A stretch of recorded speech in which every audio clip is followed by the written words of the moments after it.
Hello, hello, hello, hello, everyone. Welcome to another episode of Sree's daily global COVID-19 show. My name is Sree Sreenivasan, and it's my honor to convene this daily conversation around all things COVID-19. Because it's election season, we also cover the US political season and everything else going on with the elections. Today, we are meeting an hour early so that we can get you ready for the debate that's coming up, the first presidential debate at 9 o'clock Eastern. Thank you so much for being here. Please tag and share with your friends right now. Tonight's episode is episode 203 in 203 days since the pandemic and the lockdown started in New York. Our topic, voting in the pandemic. We have three experts here with us today. Dawn Berger, Director of Vote Access at the U.S. Vote Foundation. Caleb Thornton is with us, Legal Policy and Rulemaking Manager at Colorado Elections Division. And Leonie Huddy, Chair and Professor of Political Science at Stony Brook University. Speaking of Stony Brook, these episodes are created and produced by my students in our Digital Innovations in Journalism course. And tonight's episode is produced by Kelly Alvarado, Cameron Albert, and Jonathan Bonilla. You'll meet Jonathan when he comes on to ask questions in just a bit, and you'll meet our three experts in a moment. Hi, everyone. I'm Sree. Thank you so much for being here. I'm the Marshall Loeb Visiting Professor of Digital Innovation at Stony Brook School of Journalism and co-founder of Digimentors, a social, digital, and virtual events consulting company. Our motto, don't cancel your event without talking to us. Let us help you plan your virtual events. Just this week, we did an event that ran for 4 days with 17 heads of state, including Prime Minister Trudeau of Canada. If you haven't seen our show before, this is what it is. We've had more than 200 episodes with 1 million plus viewers, 148 million social impressions, 357 guests. 208 of them have been women, and we're always trying to up the ratio. And our guests have come in from 67 cities, 19 countries, including the chief scientist of the World Health Organization. You can find our archives at youtube.com/Sreenet. And we are able to do this because of our partnership with Scroll Global and Scroll.in. Please check them out. We're also able to do this because of our sponsors, and we will be thanking them later in the show. And we're able to do this because of our amazing producers, Rose Horowitz at Rose Horowitz 31 and Vandana Menon, Vandana_Menon. Please follow her, and please make sure to follow our speakers as well on social. So are you ready to talk about elections and everything that's in store for us? I know I am, and I'm so excited to bring on stage our guests for tonight. We have with us Dawn Berger and Professor Huddy and Caleb Thornton. They're all here, and they're ready to talk about the election. So let's get started. Hello, everyone. Thank you for being here. Hello. Hi. Hello. My first question is always, how are you? Where are you? And how's your family handling the pandemic? We'll start with Professor Huddy. I'm in New York, so I'm not too far from Stony Brook, but my family is in Australia. So they're still in lockdown. My family's in Melbourne, my parents and my siblings and so on. So I'm listening to them, and they're hoping to get out of that soon. But they went into a serious lockdown a couple of months ago. And so it's been long and hard. And my mother is very elderly. She managed to survive this in a nursing home. So I've been watching that very, very closely. Well, I'm glad to hear that things are good with your family, but we are always holding good thoughts, especially when they're so distant. My family is in India, Professor. So thank you very much for being here tonight. Let's go to Dawn. Hi, I'm in Brooklyn, New York, and my family's doing well. My husband and I actually had COVID back in April, but we're fully recovered. Smell is still a little bit of an issue, but we understand kind of firsthand what everyone is dealing with a little bit, and we hope that things improve soon and that other people can avoid this. Yeah, wow. We've had multiple people who've been on the air with us who've had COVID. that sense of smell is was that the first clue that you had it? It sounds like it stayed on even after you've gotten better. Yeah, it was interesting. It was right when all the mandarins were in season and so delicious. And every morning I was having coffee and a mandarin, which both have very strong smells. And one morning I realized couldn't smell either. And I kind of guessed that this is what was about to happen. And yeah, it took about 2 weeks, very exhausted. We were lucky not to have severe symptoms, but we both just slept a lot. Well, we're glad you're okay, and thank you for being here. Yeah. Let's go to Colorado. We have with us Caleb Thornton. Hi, Caleb. Hi. Yeah, I am in Denver, Colorado. I'm here with my family, my wife and 2 boys. We're doing well. In some ways, it's been something of a blessing because I've been able to work actually from home right around the time. Actually, my second son was born on April 4th. So he was born kind of right in the midst of the pandemic, and that's meant it was a little bit stressful when he got here right in the middle of things. But since then, we've been able to spend some quality time here at home with him. So that part's been pretty nice. Oh, congratulations. And I can't imagine what that must have been like to go into the hospital in April at the height of all the panic around Corona. So I'm glad your family's doing okay. Thank you all again for being here. Thank you all for being here. I'm going to talk to you a little bit, and then we're going to bring one of our student producers to come in and ask some questions as well. I promise you I'll be the more gentle questioner. Professor Huddy, talk to us about how you are looking at the upcoming election. What are the things we need to know? And also, since you have connection to Australia, what are the good things about what we do compared to Australia? And what are the things that would drive anyone who knows the other system kind of batty as they watch us in action here? Yeah, so let me tell you a little bit about myself. I studied public opinion. I'm actually a psychologist, so I combine psychology and political science. And one of the things that's amazing to me about the pandemic is how politicized it has been in the US. I think it's extraordinary that we have polarized along lines of wearing masks, of following health guidelines. It is very extraordinary. So that I think is very unusual about our experience through the pandemic. Thinking more about the election, one of the things that characterizes this election is how polarized we are in the US based on our partisanship. So that's playing out in the pandemic. It's also playing out as people react to what's going on. So one of the things to look for very closely right now are people who are undecided, who are not as strongly partisan. They're the ones who are going to make a difference in this election. Some of them, I think, voted for the president in the last election, and the question will be, will they do that again? So, you know, a lot to pay attention to, and I think right now we're looking at how the different and very fast-paced events of the last week might in fact shift some of those people who remain undecided about the election.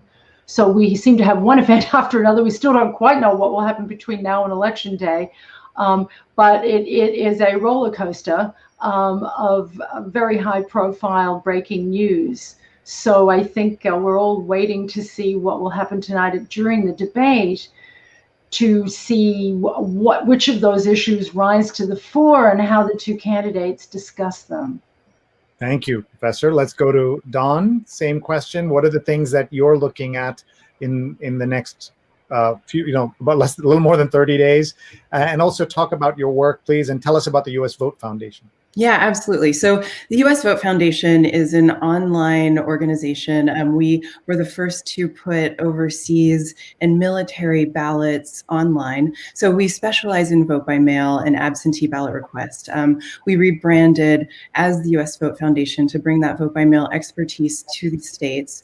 And so at this time, you can visit our website and make your request, register. We also offer a lot of services, election dates and deadlines, the voting requirements, how you can return your ballot outside of using the post office, when your state's early voting dates are. We have a list of all the ballot trackers in states that offer them. So we try to be a one-stop shop for any voter to, find out the information they need to cast their ballot in the way that they choose to cast their ballot. So as we've come into this voting season, it's been fascinating to us to see how polarized vote by mail has become too. It's very political. We've never really seen it be such a political issue. And we're seeing that Democrats heavily are voting absentee. Republicans are requesting at a lower rate. And we don't have that information personally, but we've seen it anecdotally from all of the stories that are coming out and, sort of some of the polling that's been done. But yeah, it's been an interesting year, and we're seeing the vote by mail requests go through the roof. This year we have 120% increase on our website from requests in 2016. On our US vote site, 156% increase over 2016 on our overseas vote website.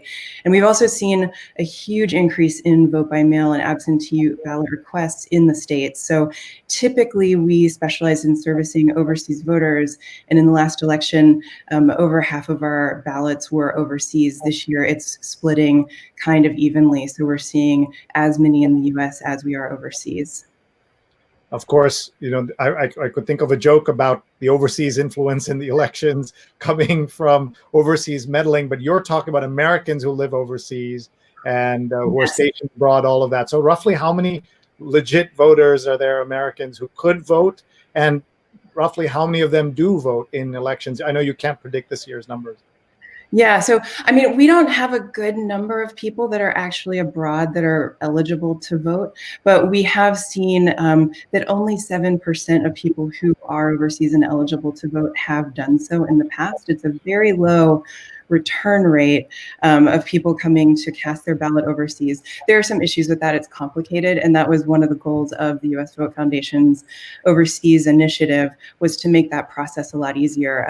Our founder was actually she was living in Germany 16 years ago and looked into voting and casting her ballot. She was given a book that was about 500 pages of rules and information for every state in the US, and it was incredibly complicated to cast a ballot overseas. So she was in software development and decided to automate this process and put it online. And that is actually where our organization kind of got its roots, was how complicated this process was. And so we're trying to reach voters and let them know that it's easy, that it's something that can be automated and simple, and you just can go to our website and cast your ballot, or I guess request your ballot, receive your ballot, then cast your ballot. Jake Basile says, wow, didn't know about this organization. Pretty incredible work. So that's nice. Yeah. And I see FedEx is offering, so you have to pay, obviously, to send stuff here. FedEx is offering some special rates for next day ballot return program. Yeah, that's for 10 countries in Europe that are part of this offer. It's a little difficult. You need to follow that link and set up a new account.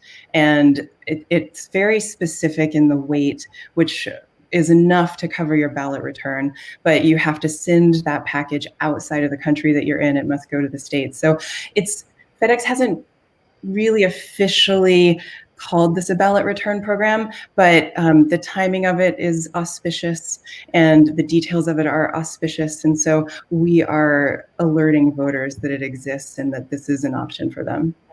Thank you. Let's check in with Caleb. And Caleb, please tell us about your work in Colorado. Yeah, it's certainly been an interesting year, I would say. When the year began, we knew it was going to be a busy one. We had, this is our third election. Actually, I'm sorry, our fourth election in 1 year cycle. We had the presidential primary in March and the state primary in June, and now we have the general coming up in the next election. The interesting thing, obviously, that happened was COVID, and that really changed the landscape significantly for the U.S. as a whole when it comes to voting. For Colorado, not so much. We've been mailing a ballot to voters, to all of our voters in the state, since 2013. We don't have the same issues that a lot of the traditional polling place states might have. And that's been a real benefit to our voters. What we saw, for example, in the June primary was around 95% of our voters returning their mailed ballot. So we only had something like 5% of voters show up at a polling place to cast their ballot. So, we've been pushing that message for the last couple of months, registration dates, that we can mail you a ballot so that you don't have to come to a polling place. And I think we're really, see promising and hopeful numbers that people are going to do that, that we're not going to have a lot of people show up at a polling location, and we're still going to have a lot of people who end up voting. Colorado generally ends at the top to eligible who participate in the election. We're at the top or near the top for registered voters. And that's really a testament to the way we do elections. So I would say it's been interesting. It's been a very polarized environment when it comes to vote by mail. Although it's interesting because if you talk to local people here, the GOP votes just as much by mail as Democrats, independents do. So and we've had statewide candidates who have won under a fully vote by mail from both parties. So, for example, Cory Gardner, who's up for re-election this year, he won statewide election in 2014, and that was under an entirely vote by mail model. So it can be done on both sides. We see that voters participate at a higher rate, and it really doesn't matter what party they're in. So it's been perplexing to see it become the polarized. Maybe not surprising given everything is polarized now, and especially the U.S. Postal Service is a surprising candidate for polarization because all parties and everybody in America uses it. I just want to point out that you work with the Secretary of State, the Colorado Secretary of State. That's an office in the state level that not many of our international viewers may know about. So if you can just tell us what you handle. We hear about the secretaries of state of each of the different states, like Florida during election year and when there's a crisis. Yeah. So generally, all 50 states and Washington D.C. and the territories tend to have an oversight body that kind of oversees elections in their state or territory. In Colorado, that's the Secretary of State office, and so our job is really to oversee elections at a statewide level. We do that in conjunction with our partners at the county level. So they're the local entity that really runs the election. We have 6 counties in Colorado. They each send ballots to voters. They receive ballots. They count ballots. They do the work. We really do the oversight. And so it's a symbiotic relationship in that way. But the Secretary of State in our office or in our state is the body that elects. Terrific. I just make one more remark about your website. I see business, charities, elections, notary, and bingo. Yeah, we do a lot. It's a weird. The Secretary of State's office generally across the U.S. You'll see that they do a wide variety of things like that, including business and licensing fees, bingo, raffle type of regulation. So it's an interesting combination of folks in our office for sure. Wonderful. Thank you. In a minute, I'm just going to bring Jonathan, our student, on to ask some questions. But I want to ask Professor Huddy, in terms of political opinion, what is your sense of how Americans are looking at the confusion around the elections themselves and the voting process and things like that? And could there have been another way? Could there have been another way that this whole election cycle during a pandemic could have gone down instead of this, what seems to us like a mess with lots of extra confusion built in? Well, it shouldn't be this confusing. I mean, we know that voting by mail has occurred. As Caleb was saying, many states have that as their method of voting. I think what's tragic in this particular election is the politicization of voting by mail. So I was just looking at a Pew Research study. Even in states that normally vote by mail, they asked people, are you going to vote by mail? How are you going to vote? And is it going to be easy or difficult? And there's a huge gap, even in states that normally vote by mail. There's a big partisan gap. So even in those states, Republicans are more likely to say that they will vote by mail. But even there, Democrats even more likely. So there is this incredible partisan split, with doubts raised about the legitimacy of this process in the absence of any evidence that there really is tampering. That seems quite damaging in an election where some people will feel it's unsafe to go to an electoral polling place. And very, very unfortunate. So I think In addition to that, in states that don't normally vote by mail, people are saying in these polls that they think it's going to be quite hard for them to be able to cast their ballot. So they're also anticipating difficulties, perhaps because it's unfamiliar, but we're also hearing these stories about possible tampering. Are they going to get their ballots in time? Will they show up in time? So all of this is cast doubt in people's minds, but nonetheless, we know there's a huge gap, and Democrats, for example, are much more likely to say that they will vote by mail in this election. That's tough, because they're thinking it's going to be difficult. I'm not sure it's going to work. I'm planning to do it. What will that mean for the outcome of the election? Well, we just hope that people will follow the rules and also keep the socially distanced rules as they go into the polling places, because it is scary for folks. And the first preliminary data has come back, as you may have seen, about mail-in balloting, and it's already way ahead of previous years. And also more Democrats have turned in their mail-in ballots already. All right, so I'm going to now bring in our student, Jonathan Bonilla, who's going to ask some questions. Hi, Jonathan. Hi, how's it going? Where are you? And tell everybody what you study and what year you're in. I'm at home currently, and I study psychology and journalism. Yeah, that's about it. Hopefully, I get to do, wow, the spotlight's on me, and I'm crashing. Damn. Anyway, let me restart that.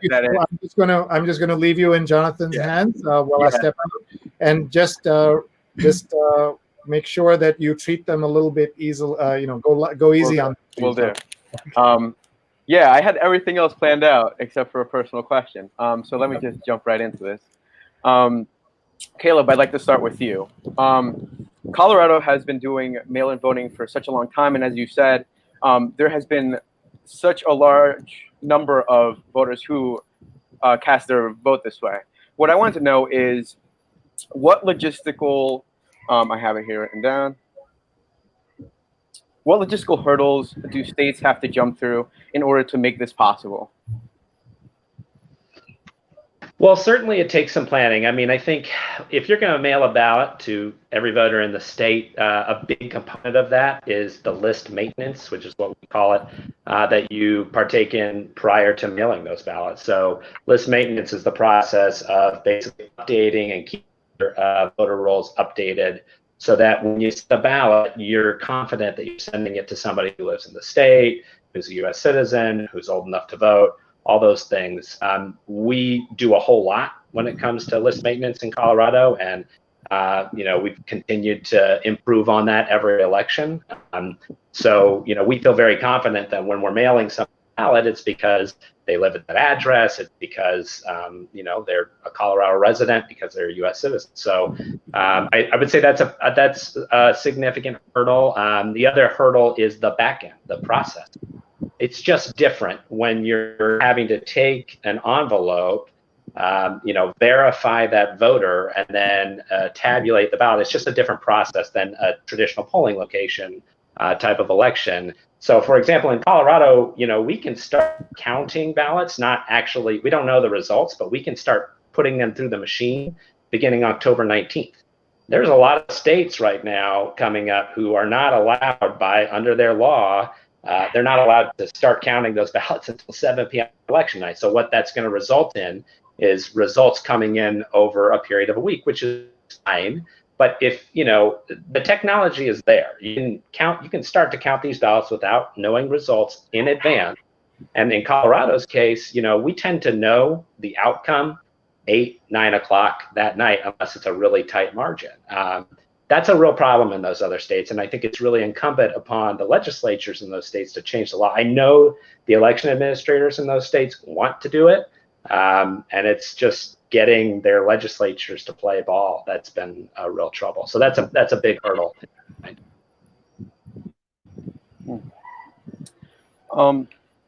Something else that I'd like to ask is if this polarization has at all affected the engagement of voters. And once you're done, Caleb, I'd also like to ask the same question to Professor Leonie Huddy. I'd like to know if this polarization, what effect it will have on voter turnout. Well, I think we've seen is that actually turnout has gone up. We had record numbers in our June primary for a state primary. We're fully expecting record numbers in November. And frankly, that's with races where the margins aren't particularly tight in Colorado, as they have been in past years. We don't have a lot of, except for the Senate race, we don't have a lot of huge races that are that close. So I've seen engagement go up, but that's Colorado. Our voters are used to voting by mail. I do think that they are able to cut through the bluster that's out there when it comes to vote by mail a little bit better because they've experienced it. They know they've been here, they've done that. So I expect that our engagement is actually probably going to be a record high, and we're hoping it'll be number one in the country. We'll see. We tend to be in a race with Minnesota on that. And so, so you would ask me that question. What we found about polarization is that it actually increases political interest and engagement. So what's happening is people have slowly but surely strengthened their attachment to their political party. They have stronger feelings, they get angrier, and I study emotions. And we know that anger is a very good reason for voting and getting involved in politics. And so the more that people get upset by accusations leveled at them by the other side, the more this goes on, the more there's this kind of conflict, the more engaged they become. It might seem paradoxical. It's got nothing to do, in a sense, with the closeness of the election. It's really just ramping up this conflict. Now, it doesn't hurt that our presidential elections have been quite close. So both sides feel like they can legitimately lay claim to victory in the presidential election. But even with these obstacles, my guess is that people will try very hard to cast a ballot, which is perhaps why we're seeing a lot of early voting. They feel there's a lot at stake. They're very invested in this, and they have very strong feelings about their own party and about the other party. So that's some of the psychology of polarization, that it's maybe terrible for democracy, but it's great for participation from another angle. People hate each other and they're voting for that reason. I'd like to shift the topic slightly really quick, and I'd like to ask a question to Dawn. So absentee voting is going to be a thing for the 2020 election. And questions have been raised about the safety of this method. I want to know if these questions have any basis. Should voters be worried about whether the vote will be counted?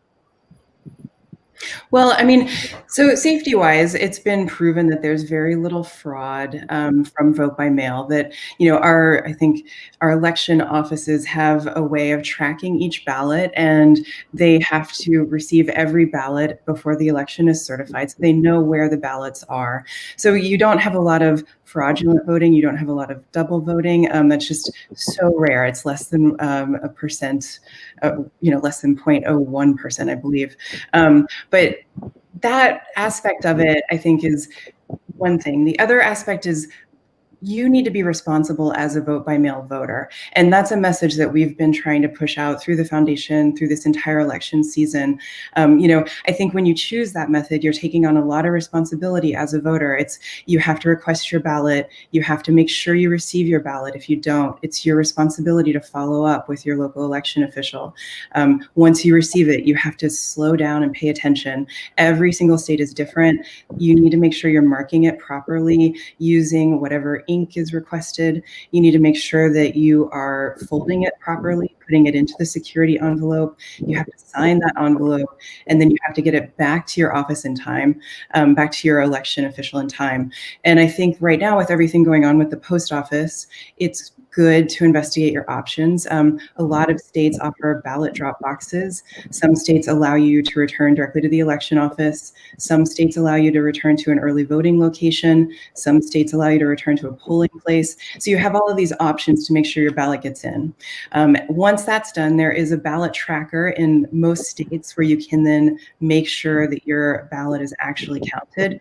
There are going to be people contesting any, signature issues, anyone who doesn't follow the instructions. These are all grounds to have your ballot thrown out. So I would just emphasize it's a safe way to vote. I mean, it's actually, from a health perspective, the safest way to vote, but you need to pay attention, take your time, and really make sure that you're following all the instructions that come along with your ballot. So it seems like there's a lot that goes into voting by mail. It's not just, it's a simple process to a voter, but a lot goes on behind the scenes. And I'd like to go back to Caleb really quick. I just wanted to know, you have been doing, as you said, mail-in voting since 2013. I want to know when you made that switch and when you had more and more people doing voting by mail. I'm sorry, I'm going to make sure I ask this well. Did you have any issues when switching to voting by mail back in 2013? And I guess, is there anything that these 29 states that are going to be doing no excuse voting by mail, is there anything that they should know? Is there anything that they're going to have to look out for as during this pandemic, and they're going to have these large number of people? I think for me, sorry, I may have cut out there for a second. I think for me, we didn't see a huge, look, as an election administrator, you're always trying to improve, right? So every election, we try to do something better than we did the last election, always. But by 2013, a vast majority of our voters were already voting by mail because we had a permanent absentee list. Basically, you could sign up to always get an absentee ballot without having to go and request it. So when we made that switch over, it really wasn't much of a change for a lot of our voters. I think the biggest thing is voter education, as Dawn was speaking about. That at least for our office is the issue we run into most often. What do I have to do on the envelope? Do I have to sign it? How are you comparing it? How do I mark my ballot? When does it have to be back? We try to make all those things very easy in Colorado. So, for example, we allow you to drop your ballot off at all of the places that Dawn listed off, including drop boxes, vote centers, your local election clerk. So there's a lot of options in Colorado, but it is that education part that can be a bit of particularly for voters who are coming in from a different state. And, we have a growing population in Colorado and then in the Denver metro area in particular. So that can be a bit of a challenge. I think for states who are going into it, who are significantly increasing the amount of absentee ballots that they're going to be receiving, I think it's that back end processing that is going to be a challenge. And I think that they've done a good job of setting expectations, which is you're not going to know on election night, because we're not going to know on election night. That's the truth. We just won't. These other states, it's going to take them a while to get this done. I think they've done a good job setting expectations there, but I would say that pushback on the day or two later that they're going to get, which is, see, look, you're rigging the election, the vote totals are changing. It's not true, but it's very real in the minds of some voters. So that's going to be the biggest challenge in my mind. I'm sorry, the vibration in the background was slightly distracting. My next question is going to be for Professor Huddy. There has been a lot of media coverage questioning voting by mail. I just wanted to know what political implications that may have. How is this being used politically? Because as Dawn mentioned earlier, it seems like the risk that there may be fraud votes or illegitimate votes seems very low. So yes, that's my question. Well, we can all ponder that question about why, for example, the president has been saying it's potentially fraudulent and that there are problems. I think it's wise to ask, is that a strategic statement?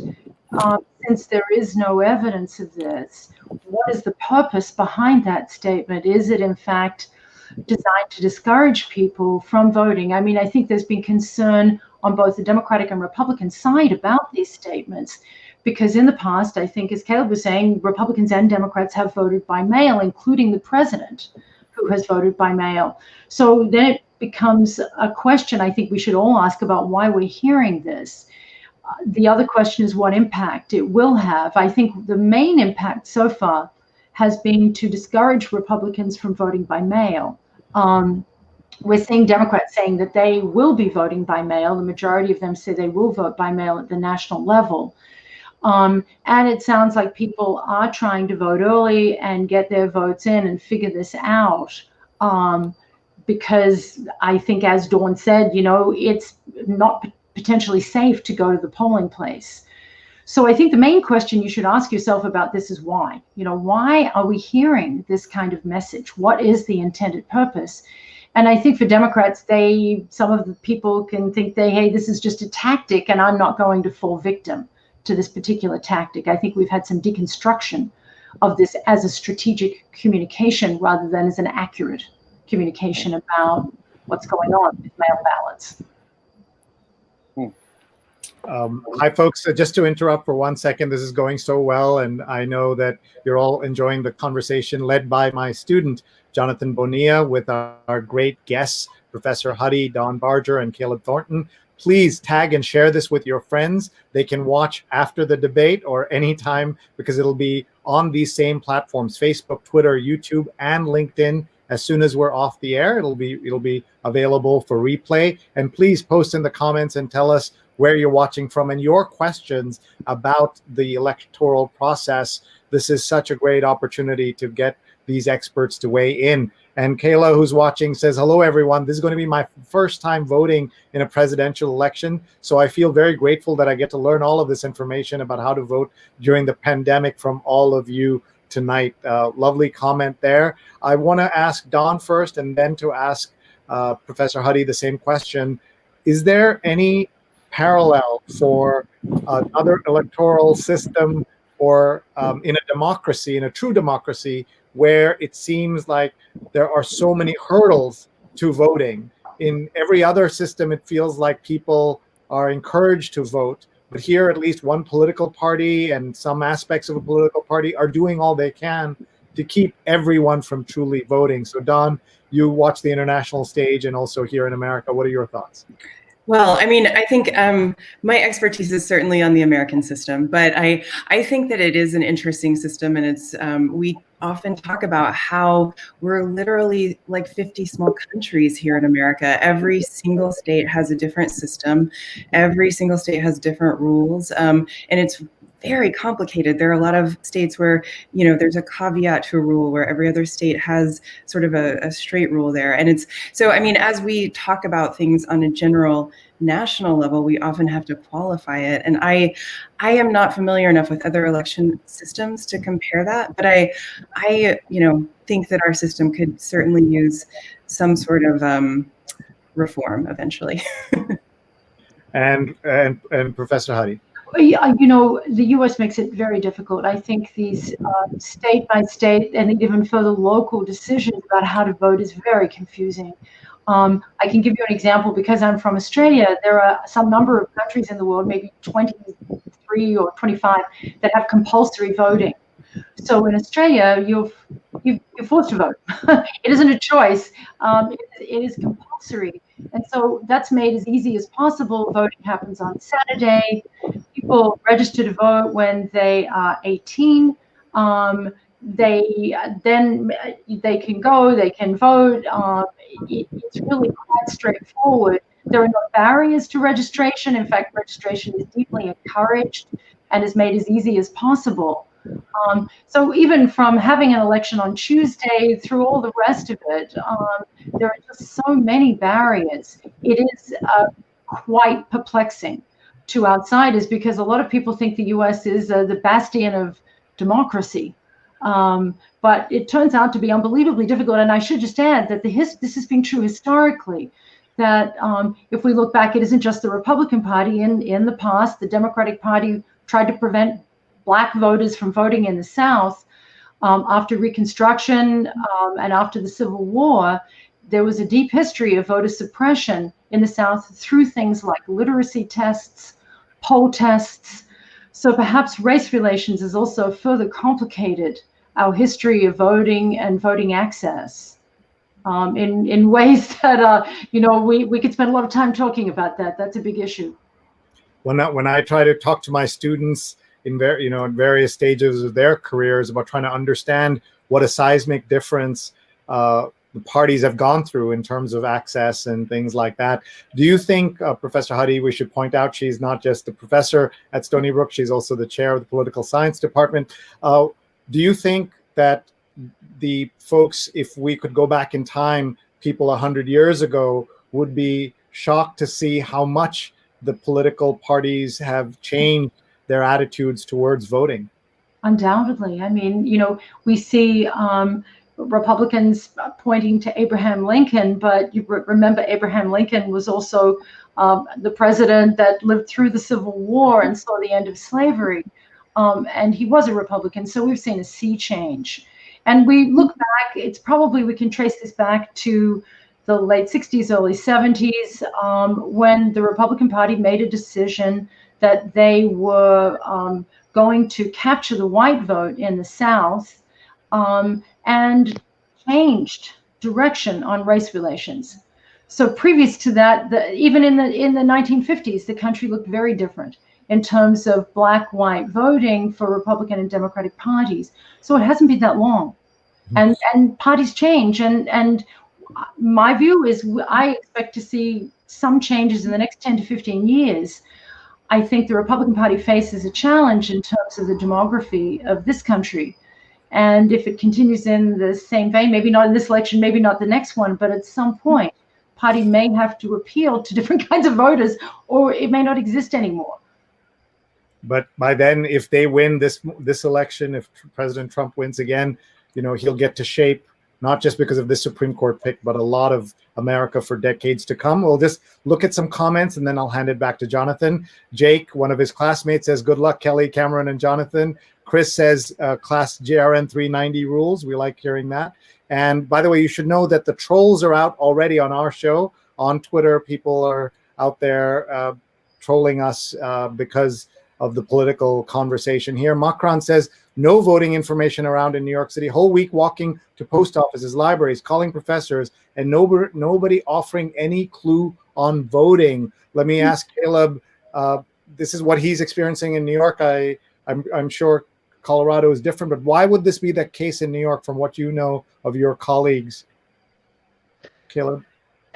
New York's kind of a unique challenge. They radically altered the way that they are voting this year, and that's not because of the pandemic. They were just making reforms, good reforms, generally speaking, but it's changing the way that people vote. And so instead of always going down to your precinct polling location on Tuesday from 5 p.m. to 7 p.m., they're giving you some more options. But that does lead to some confusion. And so, particularly in New York City, in an area that's as dense as that, it can create challenges, absolutely. I would say, again, it's all about voter education, reach. I know that the people who do this work, they care. They want to get it right. They want people to vote. They want people's votes to be counted. I can say that with certainty. That's why I get so frustrated when I hear comments from the president and others in his administration. I know people who do this, and we care. We're not out here to make one side win or lose. We want people to vote, and we want the outcome to be reflected in how those people voted. That's all we want to do. That's our job. That is what I do 24/7. So I know that they care. I would say that it's just a challenge to do that outreach. We have about 15 minutes before the debate starts, and I promised Professor Huddy that we'll all be done before then. Jonathan says, hello from the East Village, where voting is always an adventure. And Jonathan's watched for 203 days in a row through the pandemic. Thank you so much. And he has also noticed that Facebook has started putting subtitled captioning, closed captioning on our Facebook feeds. So some of you may have noticed that as well. So Jonathan, let's go back to you. We'll get about 10 minutes of questions, and then we'll wrap it up. Thanks, Jonathan.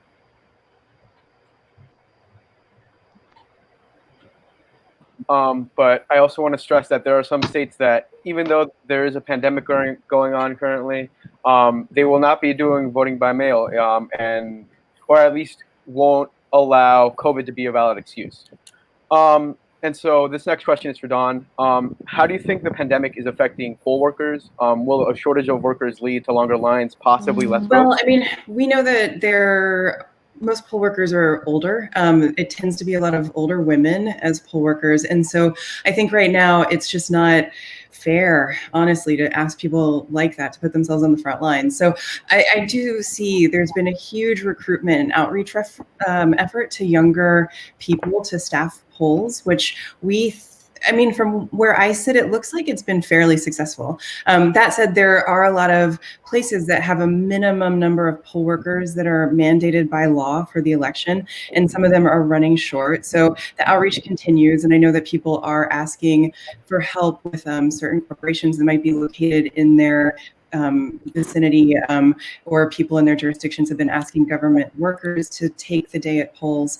So I think polls will be filled at a minimum. A lot of people are not going to have as many workers as they want, but I think in a lot of states we've found where vote by mail ballot requests are very high, the local election offices are considering less poll workers because they assume so many people will be voting by mail. It will lessen the number of people showing up on the day. So, I mean, in those states, if that doesn't pan out exactly in that way, there is the potential for longer line. And then there are certain places where, inevitably, year after year, it seems like there are some problems. But, I think the best thing you can do is make a voting plan and stick with that plan. If that's vote by mail, if that's early voting, if that's voting on election day, make a plan now for childcare, elder care, time off work. I mean, plan to get there early and stand in line. So, I think that getting your vote in is super important, and poll workers may, lack of poll workers may make that a little more difficult, but as long as you're thinking about it now and planning for it now as a voter, I think you can make sure that your vote gets counted. And, I think from what Caleb has said, I agree with him that every election official I've met is so concerned with getting your ballot counted and making sure that your vote is in. And I think that, as it is right now, they're very concerned with getting the poll workers in place to make your voting experience as easy as possible. Something that just came to mind is in these states where it's just going to be much more difficult, and you're describing what steps people can do in order to make sure that they do get their vote into the mail, or not into the mail, I'm sorry, that they do have the opportunity to get to the ballot. Something that comes to mind, would that be more difficult possibly for someone who's just in a lower income? And if so, the way it's coming off, and please correct me if I'm wrong, it comes off almost as suppression of a vote. Is that a reach? And I would ask that to Dawn and Professor Huddy. Well, yeah, I think that it's historic in our country that there are obstacles to voting, and that there are certain groups of people who certain other groups of people would prefer didn't have easy access to their vote. We are a nonpartisan organization, so I'll leave it at that. I mean, there are various voter suppression techniques. This frightening about mail as I said, it seems odd because typically Republicans would also be voting by mail. So it's an odd tactic in that sense. And some Republicans have been quite worried that older Republicans won't vote either because they'll be concerned about the mail. So it really is strange and probably one of the less focused tactics. You wouldn't normally have thought that it would just affect one political side. So we still don't really know. People are saying, like Republicans right now are saying, yes, I plan to vote in person, but we don't actually quite know how it will all play out. I mean, we think the Democrats are voting early by mail, but it's an odd technique. There are others that are much more effective for one side.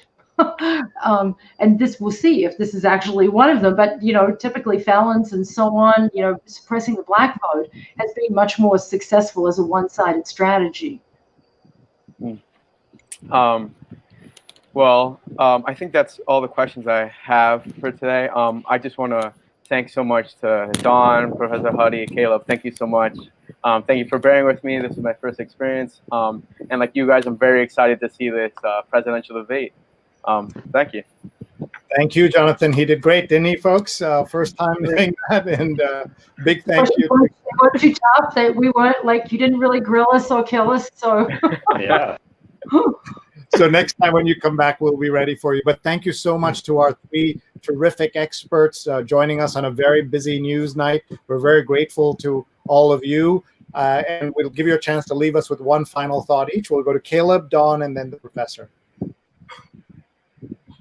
Yeah, thanks so much for having me on. I would just say I would encourage everybody to check in with your local election official, your state election official. Make sure your registration is up to date. Make sure you're registered to vote. Make sure you understand the rules. If you do all those things, you will get to vote, and your vote's going to be counted. Don't listen to all the noise. Do those things, and your vote's going to count.